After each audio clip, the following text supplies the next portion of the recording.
निश्रेयस जो है दो शब्द थे। थोड़ी सी और स्पष्टता चाहिए, जैसे कि स्कूल का काम है और भी मतलब सड़क है, अस्पताल है, तो उसमें परिवार लगेंगे तो परिवार जो है उसमें परिवारों को जैसे अभी क्या होता है कहीं पे भी नाम चलता है कि इस समाज ने दिया या इस व्यक्ति ने दिया, ऐसा नाम चलता है।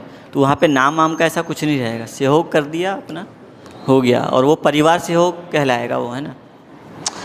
अरे भाई, अभी सड़क कौन बनाता है? दिल्ली के लोग बनाते हैं क्या है कि वहीं गांव के लोग ही बनाते हैं, है ना। हाँ, तो आगे भी गांव ही बनाएगा। अभी ज़्यादातर जो मजदूरी होती है वो कौन करता है? लोगों के आम माध्यम से आदमी होता है। करता है, आम आदमी मजदूर करता है ना। तो परिवार मूलक स्वराज व्यवस्था में भी वही करेंगे। तो उसमें कोई नाम वाम का कोई ऐसा नहीं रहेगा कार्यक्रम। तो अभी दिल्ली में ब्यूरोक्रेसी है, पॉलिटिशियंस हैं, है ना, ये सब हैं, या नौकर पेशा लोग हैं। जब इस विधि से समाज होगा तो वो दिल्ली होगा ही नहीं। हाँ, दिल्ली कहाँ से होगा? कोई ब्यूरोक्रेसी नहीं होगी, बस सड़क बन जाएगी।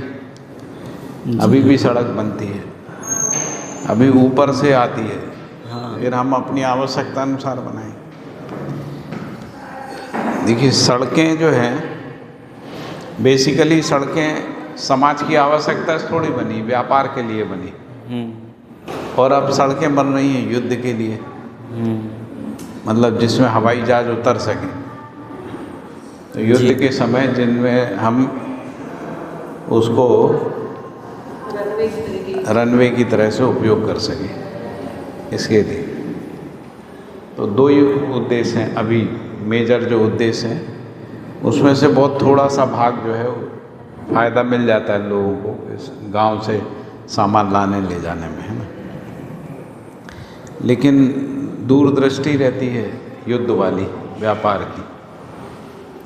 जैसे दुनिया में अभी जो युद्ध चल रहे हैं उसमें कॉरिडोर है, मतलब जैसे यूक्रेन वाला जो युद्ध है, तो उसमें यदि यूक्रेन के एक हिस्से पे रशिया कब्जा हो जाता है तो समुद्र मार्ग खुल जाएगा। तो समुद्र मार्ग से सीधे कनेक्ट होगा तो यूरोप के देशों में माल बेच पाएंगे अपना, है ना। और जो इज़राइल का जो वार है इस्लामिक कंट्री से, वो दो कारणों से, तीन कारण हैं उसमें। पहला कारण तो इकनॉमिक है, क्योंकि जो बहुत सारे जो मुस्लिम कट्टरपंथी देश हैं वो कह रहे हैं कि हम नहीं बनाने देंगे, हमारे देश से नहीं निकलेगा, ऐसा है। दूसरा कारण जो है वो इस्लाम और यहूदियों के बीच का जो परंपरागत झगड़ा है। तो इस्लाम में ऐसा माना गया है कि यहूदियों को समूल नष्ट कर देना, है ना। तो इसीलिए उसी मान्यता से आज तक ये जितने भी हमास हैं, हिजबुल्ला हैं, हूती हैं, ईरान हैं, इन सब में ये अपने समाज में बोलते ही हैं, अपनी धर्म में, कि इजराइलियों का वंश समाप्त करना है। वो हजारों साल से चला आ रहा है। तो दूसरा कारण ये। तीसरा है आतंकवादी घटनाएं, मतलब इजराइल को नष्ट करते हैं तो इस्लाम में लोग उत्सव मनाते हैं। जैसे जो गाजा में क्या हुआ, मतलब जो इजराइल में जाके मारा और मारने के बाद उत्सव मनाया, उससे इजराइली इरिटेट हो गए और उसके कारण और कुछ को बंधक बना के ले गए,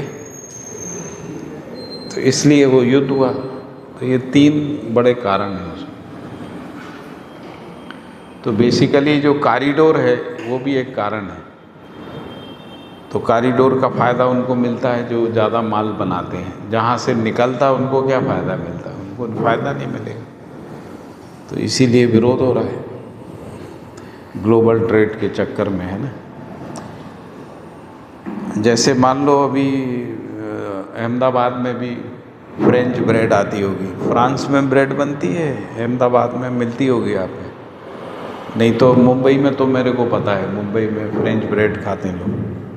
तो फ्रांस से हवाई जहाज़ से आती है डेली, और वो फिर मुंबई में मिलती है। तो जो ब्रेड हम लोग 20-25 रुपए की ख़रीदते हैं वो 200 से 500 रुपए की मिलती है। लेकिन लोग उसको खाते हैं, स्टेटस सिंबल है। और उनकी ब्रेड के लिए फ्रांस से बेकरी से, हवाई जहाज़ से डेली ब्रेड आता है। तो ऐसा ये सब इसके लिए व्यापार के लिए ना, और व्यापार स्टेटस के लिए या भोग बस, क्वालिटी बस, जैसे हम लोग कह रहे थे ना ये दवाई क्वालिटी का होता है ना, ये सब प्रचार है। अस्पताल जो है वो कोई मर भी रहा होगा तो भी कहेगा हमारा बाप जो है जाइडस में मरा था, हाँ हमने वहाँ इलाज कराया, ऐसा। मतलब वो ये नहीं बताता बीमारी में कितना कष्ट होगा, कैसे ठीक हुए। हमने मैक्स में कराया था, हमने इसमें कराया था, ऐसे लोग बताते हैं। और आप पता लगा 25 लाख दिया था, 50 लाख दिया था, हमारा इतना करोड़ लग गया, ऐसे। तो हम जिस कमरे में हैं वो कमरे का किराया 20,000 रुपये लेते हैं वो लोग, इस शान से बताते हैं।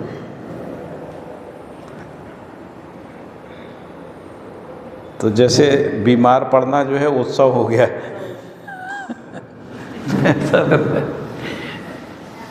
तो ठीक तो सामान्य दवाइयों से भी हो जाते हैं, छोटे अस्पताल से भी हो जाते हैं, लेकिन वो बताते नहीं, क्योंकि शर्म आती है कि हम बताएंगे कि हम दिल्ली नगर निगम के हॉस्पिटल में गए थे, वहाँ दवाई दी, ठीक हो गए। ऐसा तो आदमी के अंदर एक भ्रम बैठा हुआ है, मतलब ये संग्रह सुविधा का, स्टेटस का, पैसे का, ऐसा। तो वही सब है जो आप मेरे को समझ में आया कि लोग जो है सत्वपूर्वक अपना समझ के वो सब चीज़ करेंगे, नाम इसके पीछे नहीं भागेंगे, है ना। ऐसा मैं समझ पा रहा हूँ, चाहे स्कूल बनाए, चाहे सड़क बनाए, चाहे स्वास्थ्य वगैरह बनाए, नाम से होता क्या है? नाम से कुछ नहीं होगा। और ये जो सड़क वगैरह जो बनेगी, मुझे भी एक समय भ्रम था कि मेरा नाम हो जाएगा तो मैं सब लोग जानने लगेंगे। तो अभी मेरे ट्विटर में 36,000 फॉलोअर हैं, फेसबुक में फुल चल रहा है, इंस्टाग्राम में है। आप गूगल में सर्च करोगे तो 100 पन्ने हमारे मिलेंगे शुरू में, डॉक्टर सुरेंद्र पाठक आवड़ा। तो अभी क्या होता है उससे? कुछ नहीं होता नाम आम से, एक भ्रम है, मेरा नाम मुझे लोग ज़्यादा जानेंगे। दुख और होता है, मतलब अब किसी से ट्विटर में दोस्ती हो गई, निर्वाह कुछ कर नहीं पा रहे, है ना, तो दुख और होता है।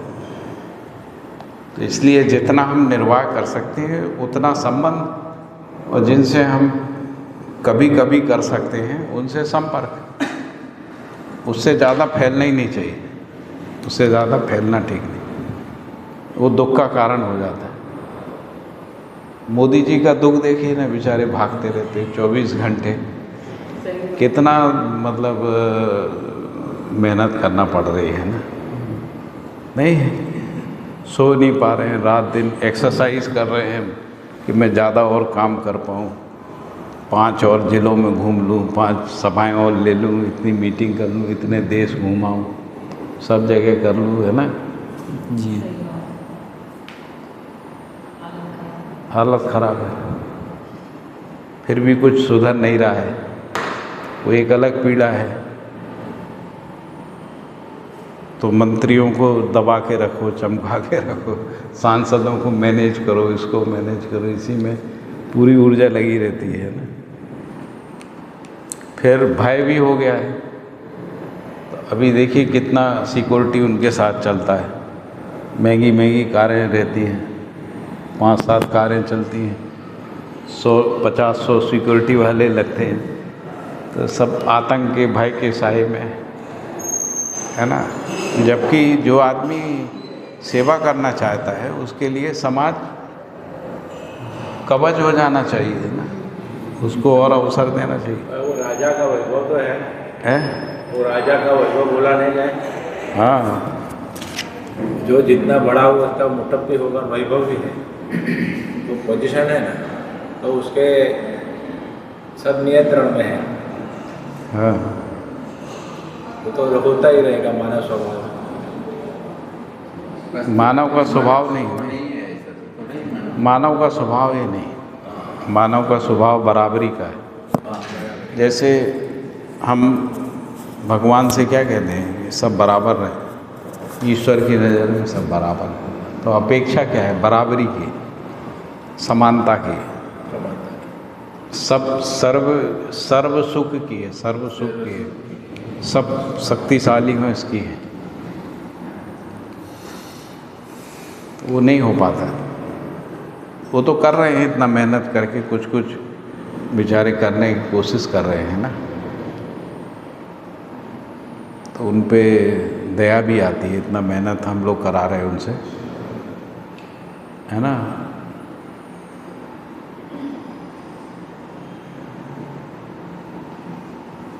ऐसा भी। तो मैं कोई उदाहरण देता हूँ, किसी व्यक्ति से कोई मतलब नहीं, सिस्टम की बात कर रहे हैं ना। चाहे मोदी हो, चाहे पुतिन हो, चाहे अपने अमेरिका के राष्ट्रपति हो, सिक्योरिटी कितनी लगती, वैभव कितना जुट जाता है। अब भारत के राष्ट्रपति को इतना बड़ा बंगला क्यों चाहिए? 700 कमरे का बंगला क्यों चाहिए? क्यों हम स्टेटस दिखाना चाहिए? स्टेटस जो है आदमी का न्याय होगा, स्टेटस के बंगला होगा, समृद्धि होगी या बिल्डिंगें होंगी, इमारतें होंगी, है ना। तो व्यवस्था हमको चाहिए कि शासन चाहिए? हमको शासन नहीं चाहिए, हमको हमारे ऊपर कोई शासन करे ये हमको स्वीकार नहीं, व्यवस्था स्वीकार। व्यवस्था में जो भागीदारी करे उसके लिए हमारे मन में सम्मान है, उसका मन में सम्मान है। हाँ, जो व्यवस्था को बनाए रखने में अपना तन मन धन लगाते हैं। जैसे मोदी जी यदि आम आदमी के लिए करते हैं तो सम्मान बनता ना, इसीलिए हमको लगता है वो बने रहे, है ना। ऐसा है। लेकिन जो अति महत्वाकांक्षी लोग हैं, अपराधी, शोषण, आतंकवादी, वो तो उनको नहीं चाहते कि क्योंकि ये रहेंगे तो सारा पैसा गरीब जनता बढ़ जाएगा, हमको मिलेगा नहीं, तो वो थ्रेट बन जाती है ना, थ्रेट बन जाती है। इस विधि से थ्रेट नहीं बनती है, परिवार मूलक स्वराज व्यवस्था से कोई थ्रेट नहीं बनता है, क्योंकि किसी एक व्यक्ति के पास कोई संपदा है ही नहीं, पावर ही नहीं है। पावर सभा के पास है, आप किसको मारोगे?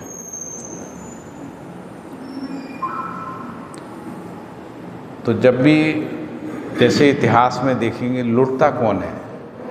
जिसके पास संग्रह होता है। चाहे मंदिर में संग्रह होता है तो मंदिर लूटते हैं, या राजा लूटते हैं, या सामंत लूटते हैं, है ना। आम आदमी को क्या लूटोगे आप? तो यदि एक ऐसा सिस्टम हो जाए जिसमें वस्तुएं जो हैं सर्वसुलभ हो, उपलब्ध हो, तो क्या लूटोगे? निपुणता, कुशलता, पांडित्य यदि है तो आप उसको क्या लूटोगे? फिर से कर लेंगे, तुमको ज़्यादा ज़रूरत है ले जाओ, हम फिर से बना लेंगे है ना। तो नदी, तालाब, पेड़ तो ले जा नहीं सकता, सोना चांदी ले जा सकता है। सोना चांदी हमको चाहिए ही नहीं, हमारी आवश्यकता नहीं। क्षमता भी विकसित हो जाती है। जैसे मान लो किसी को कपड़ा बनाना आता है, बढ़िया से अच्छा कपड़ा बनाता, कोई कपड़ा लूट भी ले गया, थोड़ा बहुत जो हमारे पास रखा ले गया तो ले गया, अपन दूसरा और बना लेंगे, हमको तो आता है, स्किल है। तो असली पूंजी तो वही है, निपुणता, कुशलता, पांडित्य असली पूंजी है ना। और इसी को प्रतिष्ठित करना जो है, उसको कह रहे हैं कि वो यश बल कामना। मानव का जो यश है या मानव का जो गौरव है, गरिमा है, वो मानवीयतापूर्ण आचरण है। तो मानवीयतापूर्ण आचरण प्रमाणित होता वही गरिमा है ना। जैसे कोई मानवीयतापूर्ण आचरण में जी के उसको प्रमाणित करता है ना, वही गरिमा संपन्न व्यक्ति है, वही ज्ञानावस्था में अपने होने को, मानव होने को प्रमाणित कर पा रहा है ना। तो वैसी परंपरा बन जाए, वैसा परंपरा बन जाए, उसके लिए ये अनुसंधान है। उसी के लिए जो सैद्धांतिक रूप, तात्विक रूप से ये बताया है कि अस्तित्व से अस्तित्व है ना। जीवन एक गठनपूर्ण परमाणु है, जीवन का परावर्तन मानवीयतापूर्ण आचरण है। तो सह अस्तित्व ही नित्य बना रहता है। 4 अवस्थाएं हैं, 4 पद हैं, इनमें परस्पर पूरकता है, उपयोगिता सूत्र है, बना रहता है। यही अस्तित्व का वैभव है। इसी में वैभव से संपन्न मानव हो सकता है, जो व्यक्ति, परिवार, समाज, राष्ट्र, अंतर्राष्ट्र की एक सूत्रता है ना। मानव जाति संगठित हो जाए तो युद्ध काय के लिए? युद्ध खत्म है ना। यदि हम सब एक हो जाएं, मानव जाति, तो हमको बॉर्डर का कोई चक्कर नहीं है ना। तो फिर युद्ध की ज़रूरत नहीं, आर्मी की ज़रूरत नहीं, हथियार का ज़रूरत नहीं, उसके लिए शिक्षा की ज़रूरत नहीं, उसके लिए आईआईटी खोलने का ज़रूरत नहीं। हम एक नहीं हो पा रहे हैं, इसलिए ये सारा फैलता जा रहा है। हमारे देश में जो आईआईटी बने थे किस लिए बने? डिफेंस के लिए, डिफेंस का रिसर्च करने के लिए बने। अभी डीआरडीओ क्या है रिसर्च का, वो भी डिफेंस के लिए। हम अभी जो भी जीडीपी होता है उसका कितना सारा % हम दे रहे हैं हथियार खरीदने में? कितना दे रहे हैं? 14%। 14% जीडीपी। शिक्षा में 6%, 6 भी पूरा नहीं दे पा रहे हैं।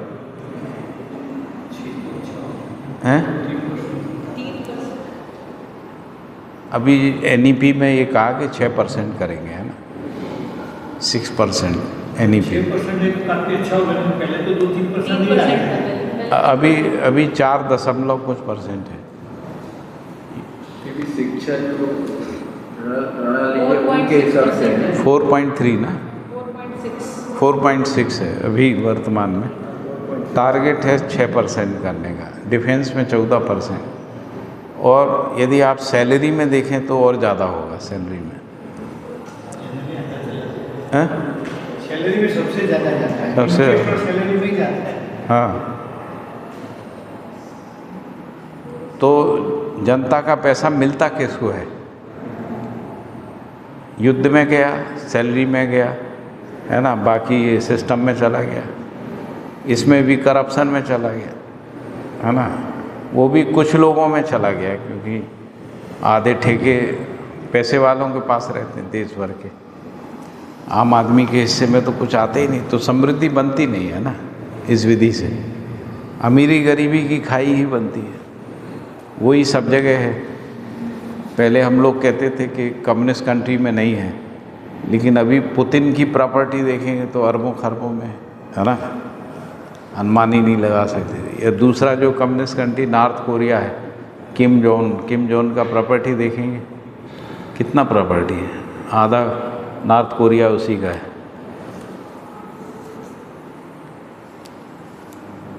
ऐसा है। तो अभी इससे तो समाधान नहीं निकलता, मतलब ये तो अभी जो ये एसआर है वो पुतिन का जो जमाए दामाद है उसने लिया, नायरा जो हो गए, वो और भी जामनगर का सी शोर के लिए डिमांड कर दी कि जामनगर से द्वारका तक का सी शोर उसको पूरा, तो रिलायंस छोड़ के। तो अपने को लगता है कि पुतिन का तो क्या हुआ, पुतिन का दामाद भी यहाँ डंडा जमा के बैठे। अरे यहाँ दिल्ली में ट्रम्प टावर है ना, ट्रम्प के टावर है, मुंबई में है ट्रम्प टावर, उनका बिजनेस है प्रॉपर्टी का। तो उन्होंने दुनिया के लगभग हर देश में ट्रम्प टावर है। अभी ट्रम्प जी कुछ दिनों के बाद खबर आएगी अमेरिका के राष्ट्रपति मर गए या मार दिए गए, सारे टावर खड़े रह जाएंगे, टावर लेके जाएंगे।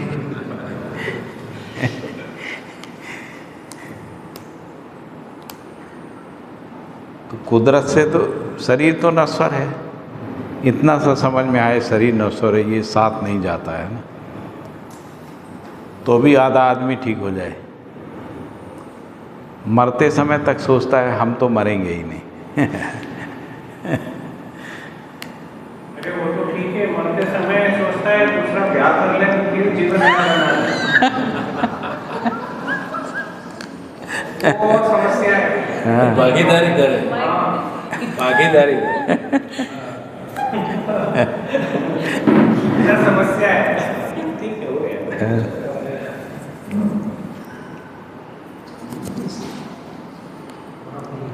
तो इसलिए यहाँ पर लिखा अभिव्यक्ति का मतलब क्या है, जागृत जीवन का अभिव्यक्ति क्या है।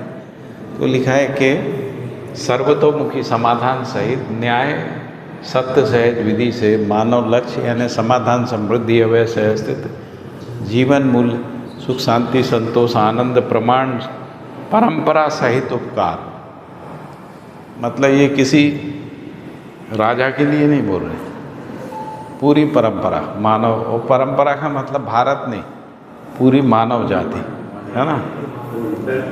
वैसे ये जो जीवन को हम कह रहे हैं कि सह-अस्तित्व में मानव है ना, तो जो परावर्तन होगा वो भारत के लिए थोड़ी होगा। अहमदाबाद में कोई जागृत होगा तो अहमदाबाद के लिए थोड़े, पूरी मानव जाति के लिए है ना। तो ये कितना भ्रम है हमको कि यदि सह-अस्तित्व का परावर्तन होगा आचरण में तो वो कोई भारत के लिए होगा, अहमदाबाद गुजरात के लिए, दिल्ली के लिए होगा, ऐसा हम जाति के लिए है ना। वो सर्व मानव के लिए होगा, सर्व के लिए होगा। और यदि सर्व के लिए नहीं होगा तो अस्तित्व से अस्तित्व प्रमाणित भी नहीं होगा, है ना। जैसे 4.5 क्रिया में जो परावर्तन होता है तो वो समुदाय चेतना में ही होता है। क्यों होता है? क्योंकि जो शरीर है उसमें जो इंद्रिय है, तो मुझे लाल रंग पसंद है तो कुछ लोगों को लाल रंग पसंद है ना, तो समुदाय चेतना बनती है। तो मुझे कोई खट्टा पसंद है तो कुछ लोगों को खट्टा, सबको तो खट्टा पसंद नहीं होता, तो खट्टे वालों का एक समुदाय हो गया।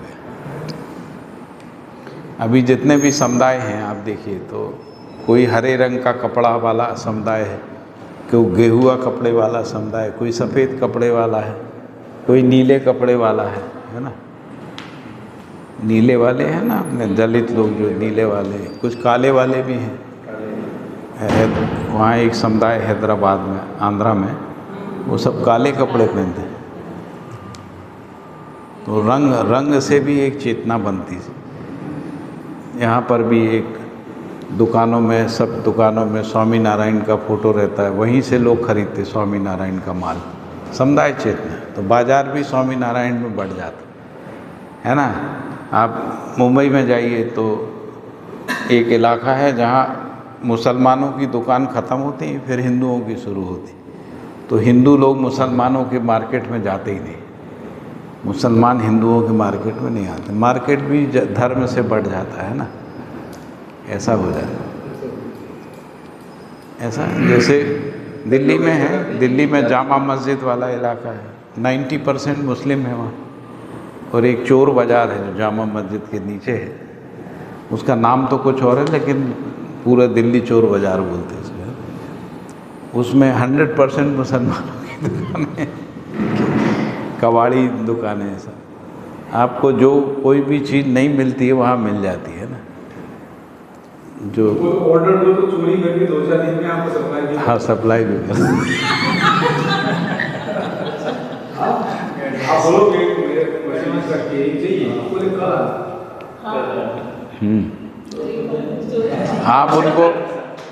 आप उनको बोलो कि ये वाली चीज़ चाहिए और उनके पास नहीं है, तो शायद वो आपसे पूछ भी ले कि ये कहाँ मिल सकती आप कहो कि राजकोट में है, कहने ठीक है 3 दिन बाद ले जाना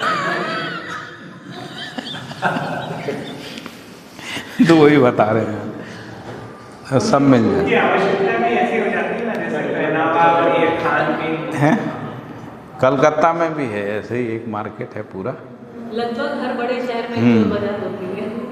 तो उसको क्या बोलते हैं, रिकंडीशनिंग का मार्केट है। आपको हाँ जो भी है उसमें लिखा रहता है, हर उसमें हार्ड डिस्क में भी लिखा रहता है ये रीफर्निशिंग, हाँ जो भी है। तो कोई भी मोटर चाहिए आपको, है ना, वो सब मिल जाती है आपको वहाँ। तो जो बाज़ार में जिस मोटर का कीमत 20,000 है, वहाँ पे मिलेगी तो 14,000 12,000 में मिल जाएगी, सेम मोटर बिल्कुल, लेकिन वो रिकंडीशनड होती है ना। ना ये समझो ओरिजिनल। आप मेरठ के मार्केट अब तो जुड़ गया, हाँ। मेरठ का मार्केट इतना फेमस था कि आप बोलो वो गाड़ी कहीं से भी उठा के वो ले आएंगे, उसको मिनटों में पुलिस वाले से पहले खोल देंगे और आपका पान आपको पहुंचा भी देंगे। हाँ। और मार्केट में सबसे बड़ा और छत्तीसगढ़ का जो कबाड़ियों का मार्केट है उसका खासियत क्या है, आप जेसीबी लेके आए है ना, और आपकी जेसीबी चोरी हो गई, 5 दिन में ही चोरी हो गई, और पता लगा कि जिनने चोरी की उसके टुकड़े टुकड़े करके गला के उन्होंने बेच दी। आपकी जेसीबी 40 लाख की या 70 लाख की, उनको इससे कोई मतलब नहीं, उनको तो जो है लोहे का पैसा मिल गया। मतलब सारे कबाड़ी यही करते वहाँ में। इतने बड़े बड़े कटर लगे हैं, वो इसके आग वाली जो होती ना उससे काट देते हैं, टुकड़ा टुकड़ा कर देते हैं। ट्रक खोल के ले जाएंगे, अब कुछ नहीं मिलेगा, नंबर प्लेट से लेके टायर तक कुछ भी नहीं मिले, सब गला देंगे।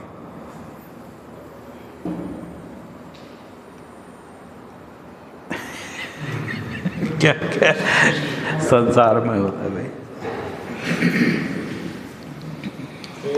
ये श्रेयस बोध किसे बोलते हैं? निःश्रेयस, वही मैंने कहा कि निःश्रेयस का मतलब बताया था ना कि पुत्रेष्णा वित्तेष्णा लोकेष्णा से मुक्त सर्व मानव के लिए जो नित्य अनुसंधानरत रहता है उसको कह रहे हैं कि वो निःश्रेयस है। मतलब उसके इससे मतलब नहीं है कि क्योंकि अब उसकी आवश्यकता नहीं है जन बल की, धन बल की, यश बल की, है ना। उसकी आवश्यकता है कि अस्तित्व में व्यवस्था बनी रहे, मानव जाति में व्यवस्था, उसके लिए नित्य अनुसंधानरत है ना प्रामाणिक व्यक्ति जो है वो निःश्रेयस है। दिव्य मानव की कैटेगरी में आए कि हाँ, दिव्य मानव ही, कैटेगरी नहीं। दिव्य मानव में आए, दिव्य मानव में कोई कैटेगरी नहीं है ना।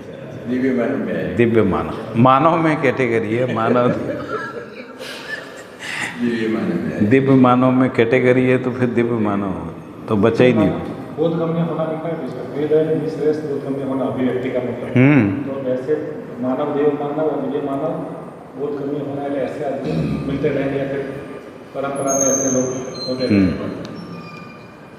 फिर संप्रेषणा का परिभाषा देखिए क्या लिखा है। पूर्णता सहित प्रेरणा है, अध्ययन गम्य होना।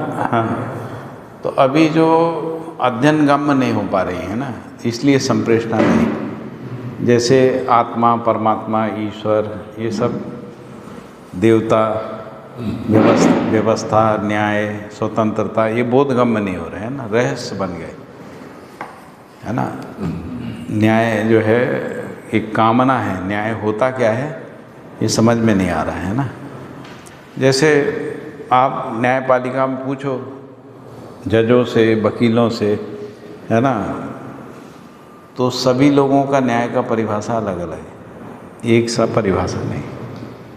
यानी न्याय क्या होता है ये पता नहीं है, न्याय कुछ होता है ये पता है, न्याय कुछ होता है लेकिन वो है क्या चीज़ ये पता नहीं। तो फैसला कैसे करते हैं, अब प्रश्नों का न्याय पता नहीं तो फैसला कैसे करें। तो फैसला करते हैं अन्याय पता है उस आधार पे, है ना, ये अन्याय है ये पता है, न्याय क्या है ये पता नहीं। तो फैसले में न्याय नहीं होता है, अन्याय वाले को सज़ा होती है ना, और जिसके साथ अन्याय हुआ उसके साथ कंपनसेशन होता है ना, थोड़ा बहुत इसको कंपनसेशन देता है। तो ये तो न्याय नहीं है।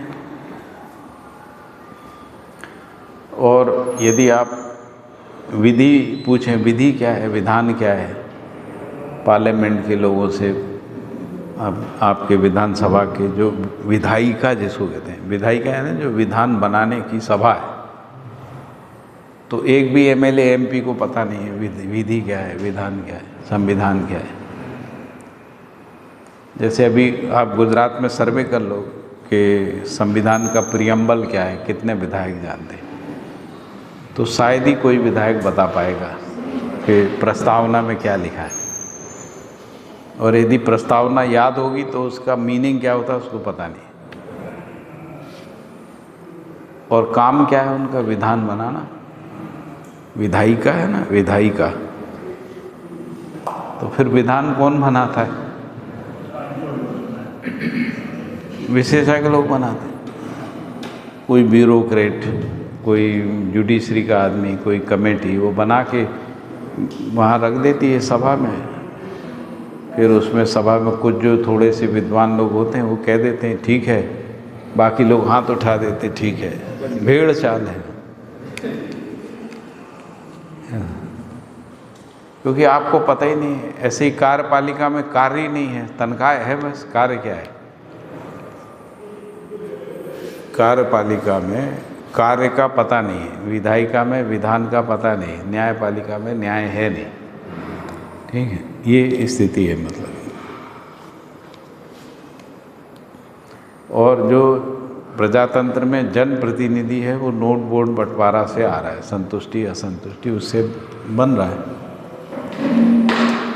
अभी सारा जो मीडिया में हम लोग देखते हैं ना, बंगाल में, आसाम में, नॉर्थ ईस्ट में क्या है? मुसलमानों का अपीसमेंट है, क्योंकि उनका वोट मिलेगा। तो या उनको संतुष्ट करो या उनको दुखी करो।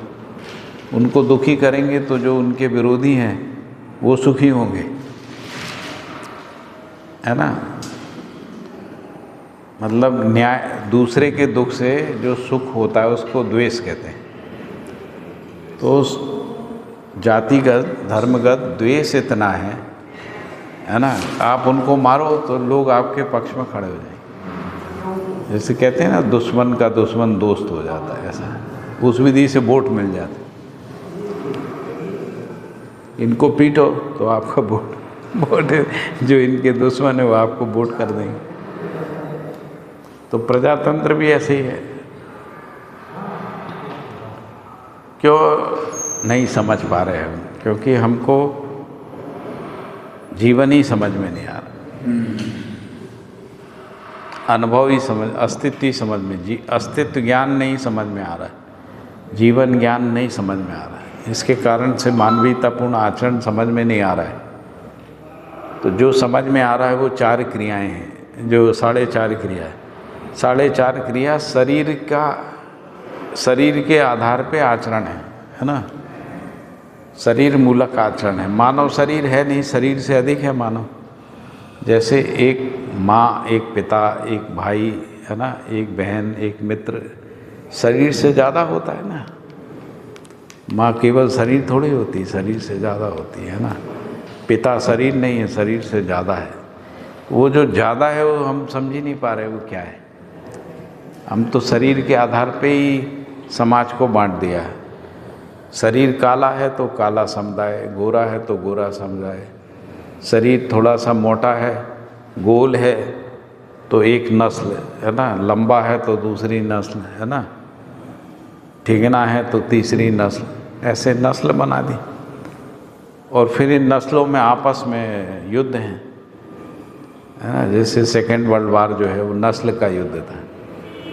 अभी अमेरिका जैसे विकसित देश में लोग रंग पे लड़ते हैं, कारे गोले, रंग भेद किया, है ना। लोग खेल में नस्लीय टिप्पणी करते हैं एक दूसरे पे, उसको बैन किया है, उसको अपराध माना, फिर भी लोग करते हैं ना, खबरें बनती हैं।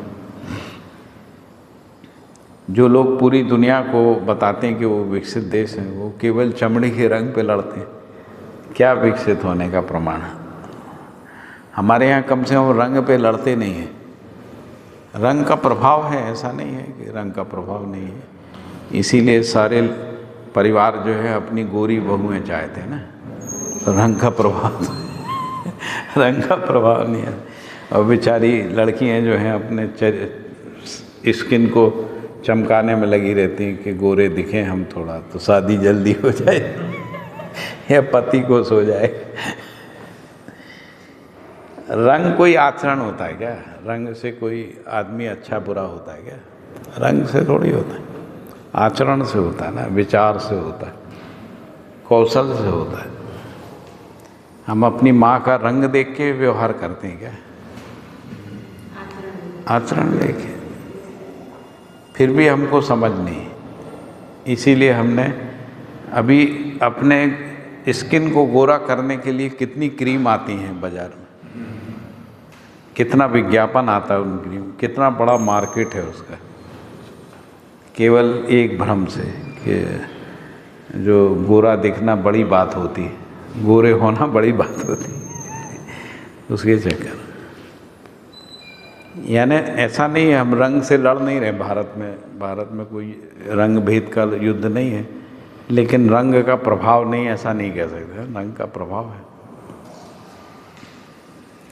और जाति का प्रभाव है, क्षेत्र का प्रभाव। मराठियों में एक कॉमन डायलॉग है, आपला मानू, है ना। जो मराठी है वो अपना है, बाकी अपने नहीं है, आपला मानुस, है ना। तो इसको क्या बोलेंगे, मतलब इसको बोलेंगे कि शरीर से, चेतना से आगे जागृति नहीं आ पाई, शरीर चेतना से आगे मानव में जागृति नहीं आई, है ना। इसी को 4.5 क्रिया कह रहे हैं। तो जागृति शरीर से ज़्यादा क्या है, तो मानव है। तो मानव तो सब एक जैसे ही है, शरीर रचना के आधार पे भी, आचरण के आधार पे भी मानव एक ही है, लक्ष्य के आधार पे भी। सभी मानव सुखी होना चाहते हैं, सभी मानव समाधान समृद्धि पूर्वक जीना चाहते हैं ना। धरती का चाहे छोटा हो, बड़ा हो, गोरा हो, काला हो, सभी को रोटी कपड़ा मकान चाहिए, है ना। सभी विश्वास सम्मान पूर्वक जीना चाहते हैं, सभी जागृति चाहते, समझदार होना चाहते हैं ना। सभी के शरीर में अंग अवयव एक जैसे होते हैं, है ना। तो स्त्री को भी उतना ही चाहिए जितना पुरुष को चाहिए, उसको भी रोटी कपड़ा मकान चाहिए, पुरुष को भी रोटी कपड़ा। स्त्री भी सम्मान से जीना चाहती, पुरुष भी सम्मान से जीना चाहता, विश्वास से जीना चाहता। तो ये जो मानव चेतना है, ये हम अस्तित्व में ही समझ पाते हैं। तो सह अस्तित्व की अविभाज्यता में जब हम मानव को देखते हैं तो पता लगता सभी मानव समान हैं, एक जैसे, है ना। और जब तक हम मानव में समानता को देखते नहीं हैं तब तक कोई मानवीय व्यवस्था की कल्पना नहीं है। अभी सारी जो मानवीय व्यवस्थाएं हैं सब समुदाय चेतना में है, समुदाय चेतना में। सबसे बड़ा समुदाय यदि कोई है तो राष्ट्र है, जिसको हम लोग देश कह रहे हैं ना। देश वो भी एक समुदाय है ना, we Indians, we Americans, we, है ना, ऐसा वो समुदाय चेतना। उसमें भी बड़ा चक्कर है। अमेरिकन मानते हैं वो श्रेष्ठ हैं, ब्रिटिशर्स मानते वो श्रेष्ठ हैं, इंडियन मानते वो श्रेष्ठ हैं, इस्लाम मानता वो श्रेष्ठ है ना, ऐसा। तो स्वयं श्रेष्ठता का अहंकार है सभी में। तो मुझे एक सिख जो वो होते हैं ना, जो प्रीचर होते हैं, उनको क्या बोलते हैं, जो, तो वो हमसे बता रहे थे कि सबसे बाद में सिख धर्म आया, इसलिए सब धर्मों से श्रेष्ठ सिख धर्म है, ऐसा। तो उसमें श्रेष्ठता का अहंकार भरा ही रहता है। जैसे वेदांती वैदिक लोगों में और जैनों में, मतभेदी इसी बात का है। जैन कहते हैं हम प्राचीन हैं और हम श्रेष्ठ हैं, और वैदिक जो परंपरा को मानने वाले हिंदू वो कहते हैं कि वेद सबसे प्राचीन है और हम श्रेष्ठ हैं। इसके कारण से एक नहीं हो पा रहा,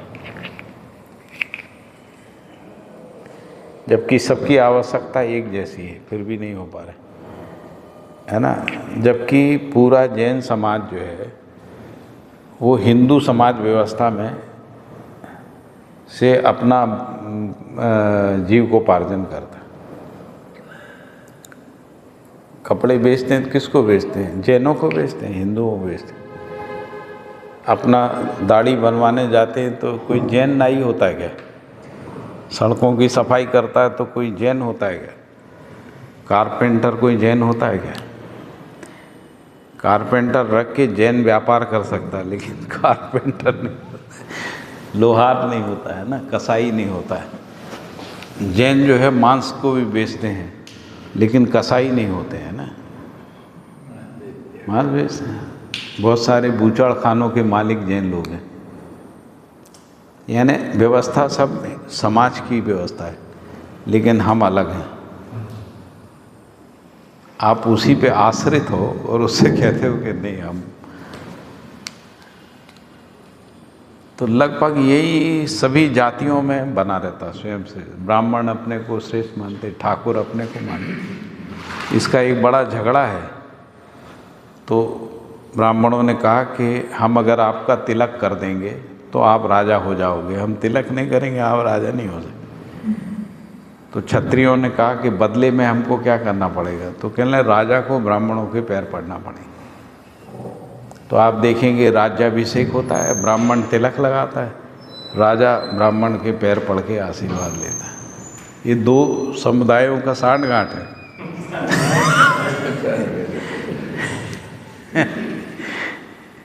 ऐसा है। तो समुदाय चेतना में यही होता है ना। हम सांठगांठ करके वोट पा लेते हैं, सत्ता पा लेते हैं, अधिकार पा लेते हैं, समाज में एक दूसरे को प्रतिष्ठित कर देते हैं। हम आपको, आप हमारे को, और लड़ते झगड़ते रहते हैं। तो यही समस्या है। इस समस्या से निकलने के लिए मानव चेतना की बात है। अब मानव चेतना की तात्विकता ये है कि अस्तित्व में मानव एक इकाई है।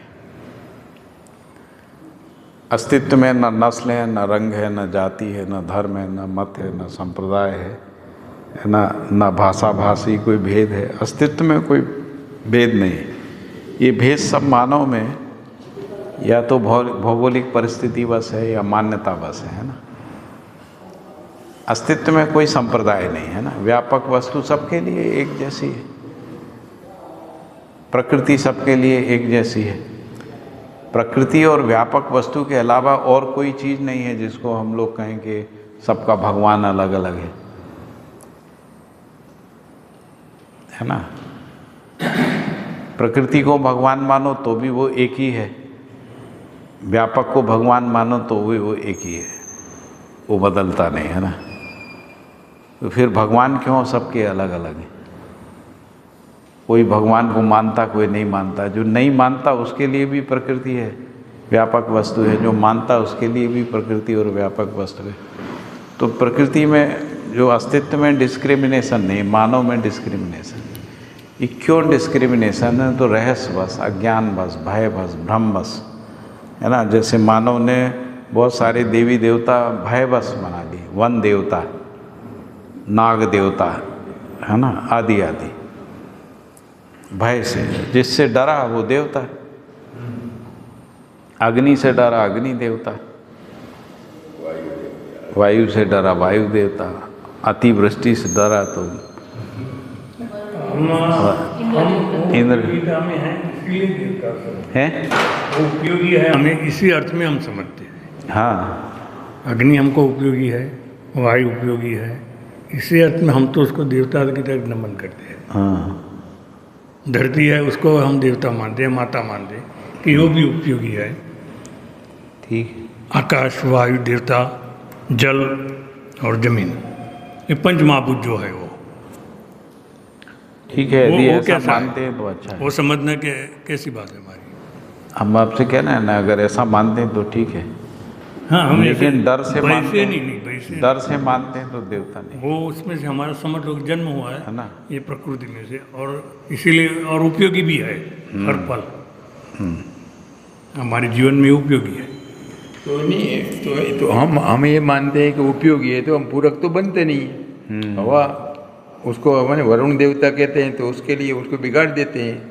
तो एक बाजू बोलते हैं हमारे उपयोगी है, दूसरी बाजू हम बिगाड़ देते हैं। आप हमारे लिए उपयोगी है, हम लाठी मारते हैं। इसका मतलब क्या?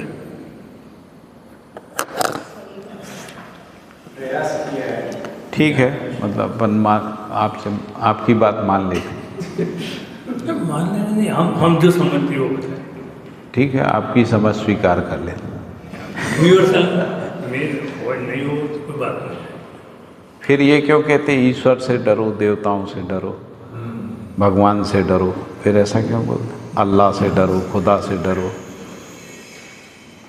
यदि वो उपयोगी हैं तो डरो काहे के लिए? पूरा काम करने से डरो। अपने पिताजी से डरो, राजा से डरो, गुरु से डरो। सभी जगह डर ही डर है। डर ही डर पूर्वक ही स्वीकार किया, इसलिए डरो। सही नहीं करोगे तो पनिशमेंट करेगा, ऐसा दिमाग में आए। हाँ। ऐसा समझ। तो इसीलिए अग्नि जो है ना वो डर बस ही देवता है। हमने तो आज सही नहीं करोगे तो अग्नि भस्म कर देगी। तो आज सुना मैंने। अरे भाई वेदों में लिखा हुआ है कि जो ऋषि है, जो राजा है, वो अग्निदेव से हवन करके अग्निदेव से प्रार्थना कर रहा है, मेरे शत्रुओं का नाश करो। और शत्रु भी हवन कर रहा होगा, मेरे शत्रुओं का नाश करो। मान लो दो राजा लड़ते हैं, दोनों हवन करते हैं, दोनों अग्निदेव के पास हवन में संकल्प लेते, मेरे शत्रुओं का नाश करो। अग्नि क्या करेगी बेचारी, भ्रमित हो जाएगी इसको जलाओगे उसको जलाओ है। जो देव है वो सब सुनेगा हमारा पूरा। तो मेरी मतलब एक अवधारणा जो अभी पूरे में घूम रही है बौद्धिक जगत में, वो यही है, भय से भगवान बना है ना, भय ही भगवान है। ऐसा जो भगवान का कॉन्सेप्ट है वो यही है। हमको रहस्य से डर लगता है, इसलिए कोई रहस्यमय ईश्वर का कल्पना कर लें। दूसरी बात है कि जिसका हमको पता नहीं रहता है उसकी मान्यताएं बनती हैं ना।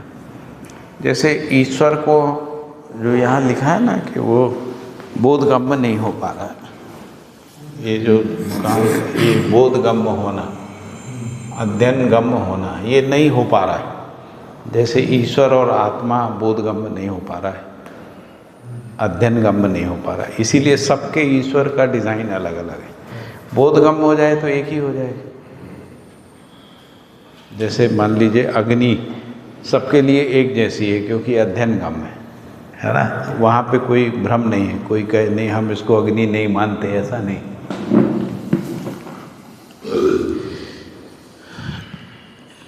तो बोधगम्य होना, अध्ययनगम्य होना, तो ये कैसे होगा? तो यदि हम अस्तित्व मूलक विधि से सोचते हैं, मतलब ऋषि ने भी जो साधनाएं करी, अनुसंधान किया, उसमें अध्ययन किसका किया? अस्तित्व ही का किया। जैसे सांख्य दर्शन में किया है ना, तो उन्होंने कहा पंच महाभूत है, पृथ्वी जल वायु अग्नि आकाश। उनमें पंच तन्मात्राएँ हैं, शब्द स्पर्श रूप रस गंध। इनको पहचानने वाली जो है 5 ज्ञानेंद्रियाँ हैं, आँख कान नाक ये है ना।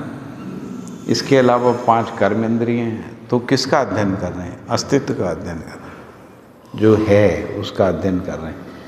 लेकिन जब पूछो कि देवता कौन है, भगवान कौन है, तो पता नहीं।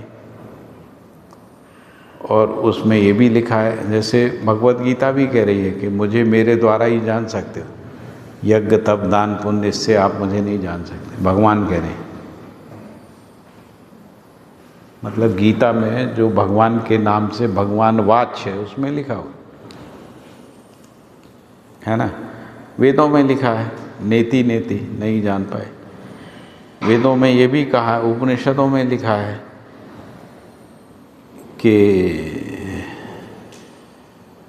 क्या बोलते हैं उसको, ये लिखा है कि उसको नहीं जाना जा सकता। वचन से निर्वचनीय लिखा। निर्वचनीय का मतलब होता है वचन से, यानी भाषा से आप उसको बता नहीं सकते। वो अनिर्वचनीय है, मतलब वचन में आता नहीं है ना, ऐसा भाषा में आता नहीं, शब्द में आता नहीं, यानी बोधगम्य नहीं है, अध्ययनगम्य नहीं है। जो भाषा में नहीं आता है ना, तो वो बोधगम्य नहीं। जो बोधगम्य नहीं वो अध्ययनगम्य नहीं। जो अध्ययनगम्य नहीं है उसका शिक्षा नहीं होता। जिसका शिक्षा नहीं होता है उससे परंपरा नहीं बनती, परंपरा शिक्षा की बनती है ना। तो इसलिए बोधगम्य होना जरूरी। यहाँ पर अस्तित्व में अध्ययन करते हैं तो व्यापक वस्तु भी बोधगम्य है, प्रकृति भी बोधगम्य है, सह अस्तित्व भी बोधगम्य है। अध्ययनगम्य भी है, प्रकृति को हम अध्ययन कर सकते हैं भौतिक रासायनिक क्रियाकलाप में, विकास क्रम विकास में, 4 अवस्थाओं में, है ना, 4 पदों में अध्ययनगम्य है। उसमें विकास अध्ययनगम्य है, जागृति अध्ययनगम्य है, पूरकता अध्ययनगम्य है, परस्परता, उपयोगिता, है ना, ये सब अध्ययनगम्य है। अध्ययनगम्य है इसलिए ये शिक्षा में है, शिक्षा में है तो इससे परंपरा बन सकती। जो अध्ययन गम्य नहीं होता है वो रहस्य में रहता है, रहस्य ही भय है। आदमी रहस्य से डरेगा या रहस्य से भय मुक्त होगा? अज्ञात से भय लगता है या अज्ञात से भय मुक्ति होती?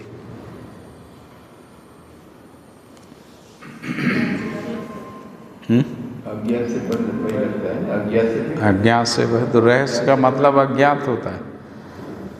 यदि भगवान रहस्य है तो भगवान से डर लगेगा, यदि भगवान रहस्य नहीं है तो डर काहे का डर है ना।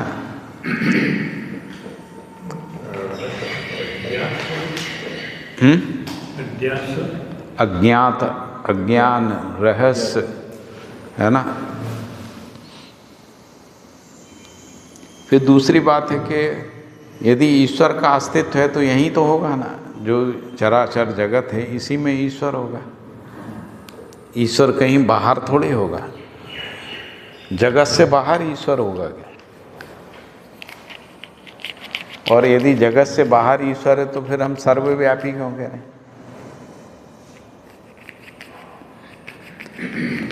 आपको पता है ना कि जो एब्राहिमिक फिलॉसफीज़ हैं, इस्लाम और क्रिश्चियनिटी, जूडाइज़म, ये आउटसाइड गॉड मानते हैं। वो कहते हैं कि ये जो जगत है इसके बाहर जो है वो गॉड है, अल्लाह है, आदि है ना, आउटसाइड गॉड बोलते। हम लोग क्या कह रहे हैं, यही जो है सब में व्याप्त जो है वो ईश्वर है। ये जो बुनियादी भेद है ना इस्लाम में, क्रिश्चियनिटी में, तो वहाँ कहते हैं ईश्वर ऊपर है। हम नहीं कहते ऊपर, हम तो कहते सब में है ना। हम कहाँ ऊपर गए? अभी जो हम लोग मटेरियल साइंस, फिजिकल साइंस में जहाँ तक जान पाए हैं, तो ऊपर नीचे क्या होता है? जो ऊपर है वही नीचे। जैसे पृथ्वी के ऊपर भी आकाश गंगा है, नीचे भी आकाश गंगा, क्योंकि हम आकाश गंगा में ही हैं, है ना। दाएं भी आकाश गंगा है, बाएं भी आकाश गंगा है, क्योंकि आकाश गंगा के बीच में पृथ्वी सोलर सिस्टम है, और सोलर सिस्टम में एक पृथ्वी है ना। आकाश गंगाओं में भी हम ये नहीं कह सकते हमारी आकाश गंगा नीचे है, दूसरी वाली आकाश गंगा ऊपर है। तो ऊपर नीचे क्या होता है? ऊपर नीचे कुछ नहीं होता। ऊपर नीचे तो मानव ने किसी अपनी सुविधा के लिए बनाया है ना। जैसे ये 5वीं मंजिल ऊपर है ना। हम लोग क्लास ख़त्म करके जो है 0 में जाएंगे, वहाँ से बाहर जाएंगे, है ना। नीचे जाएंगे तो -1 में जाएंगे, -2 में। लेकिन इस धरती के संदर्भ में देखें तो ऊपर नीचे कुछ नहीं है, दाएं बाएं कुछ नहीं है ना। तो हमने दिशा को अपने अध्ययन के लिए, अपनी आवश्यकता के लिए, हमने सूर्य के रेफरेंस में दिशाओं को तय किया। सूर्य के, है ना, को एक ध्रुव मान के, या ध्रुव तारे को एक ध्रुव मान के। अब ध्रुव तारा स्थिर तो है नहीं, वो भी घूम रहा है, सूर्य भी घूम रहा है, क्योंकि पूरा सोलर सिस्टम घूम रहा है। तो स्थिर तो कुछ हुआ ही नहीं ना। पृथ्वी भी घूम रही है, सूर्य भी घूम रहा है, ध्रुव तारा भी घूम रहा है, तो नॉर्थ साउथ भी घूम रहा है। तो जो हमने, तो पता लगेगा ये दिशाएं स्थिर नहीं होती है ना, स्थिर अस्तित्व होता है। तो अस्तित्व में 2 ही चीज़ें स्थिर हैं। जो व्यापक वस्तु है वो पूर्ण स्थिर है, क्रिया अपनी निरंतरता के साथ स्थिति में, वो भी स्थिर। हर क्रिया में जो क्रिया की निरंतरता है वही क्रिया की स्थिति है। इस तरीके से स्थिरता को, इस स्थिरता को शाश्वत बोलते हैं। वो वाली जो व्यापक की स्थिरता है उसको नित्य कहते हैं ना, उसको नित्य कहते हैं, इसको शाश्वत कहते हैं। यही 2 स्थिरताएं हैं, तीसरी कोई स्थिरता नहीं। ऐसे ही हमने समय भी अपनी आवश्यकता अनुसार हमने समय का निर्धारण किया है। जैसे मान लो हम लोग कह रहे हैं कि अभी 2025 चल रहा है, या विक्रम संवत से कुछ और चल रहा होगा, 3000 चल रहा होगा, तो तो क्या उससे पहले पृथ्वी नहीं थी, मानव नहीं था, पेड़ पौधे नहीं थे, जीव जानवर नहीं था? तो काल तो निरंतर ही रहता है ना। हमारी गणना हम अपनी आवश्यकता अनुसार बना लेते हैं, ऐसा है। तो क्रिया की अवधि के रूप में काल की गणना करते हैं ना। जैसे एक शरीर यात्रा जन्म से मृत्यु तक, वो एक काल है ना, ऐसा। तो जब क्रिया कोई नया रूप धारण करती है तब हम कहते हैं कि नया काल शुरू हो गया है ना, ऐसा। एक नया रूप ले लेती क्रिया, तब हम कह रहे हैं कि जैसे पेड़ अंकुरित हुआ, फिर उसमें फूल आ गए, फिर फल आ गए, तो हम कहेंगे 3 काल हैं इसमें। एक में वो बढ़ता है, फिर फूल आते हैं, फिर फल आता है, फिर फल में बीज बन जाते हैं, फिर बीज से पुनः पेड़ बन जाता है। इसको देखेंगे तो काल है ही नहीं, काल निरंतर है, क्योंकि ये प्रोसेस निरंतर चलती रहती। तो गणना हम लोग ऐसे ही करते हैं। जैसे साहित्य में भी ऐसे ही करते हैं, राजनीति में भी ऐसे ही कहते हैं। गांधी का काल है ना, नेहरू का काल, अब मोदी का काल चल रहा है, ऐसा। मतलब एक क्रिया जिसके आधार पे एक गांधी का विचार और उसका प्रभाव, वो ख़त्म हुआ तो नेहरू और नेहरू का विचार और प्रभाव, और फिर अब मोदी वाला बीजेपी आरएसएस का विचार और उसका प्रभाव। तो काल अपने आप में कुछ नहीं है ना, क्रिया ही होती है मुख्य रूप से। उसी की गणना के लिए काल का एक अनुमान लगाते हैं ना। महादेवी का काल है ना, निराला का काल आदि ऐसा बोलते हैं। साहित्य में भी हम काल विभाजन ऐसे ही करते हैं ना, कि ये क्या बोलते हैं उसको, महादेवी वगैरह कौन से छायावादी, छायावादी काल, प्रगतिशील है ना। और जो सौंदर्य का कविता होता है, जिसमें श्रृंगार रस का कविता है ना, उसका काल, कालिदास का काल आदि। भक्ति काल, भक्तिवादी है ना, छायावादी।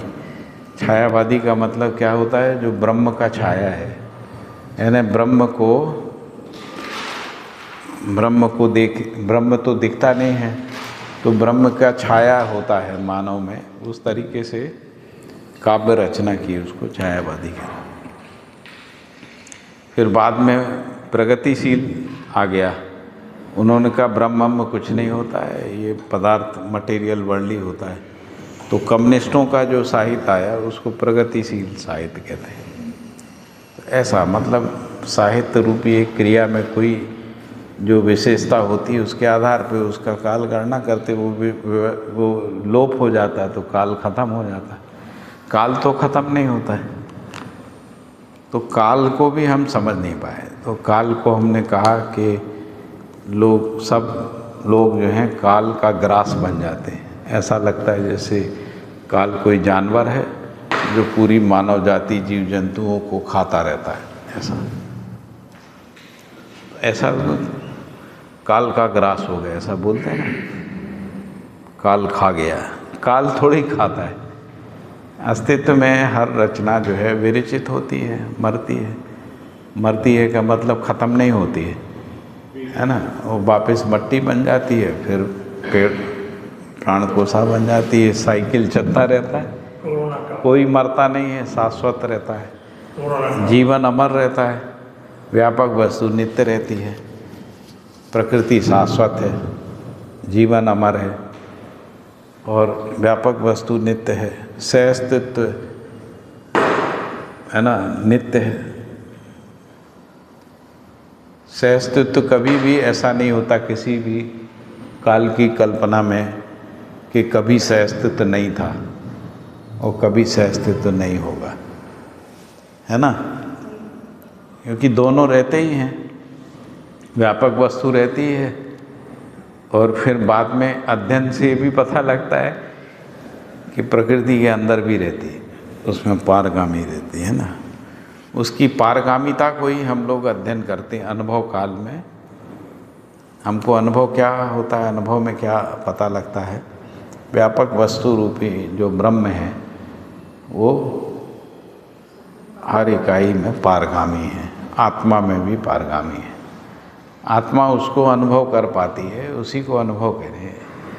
आत्मा के अलावा कोई भी क्रिया उसको अनुभव नहीं कर पाती है। आत्मा को जड़ बोल सकते हैं? नहीं, परम चैतन्य है आत्मा।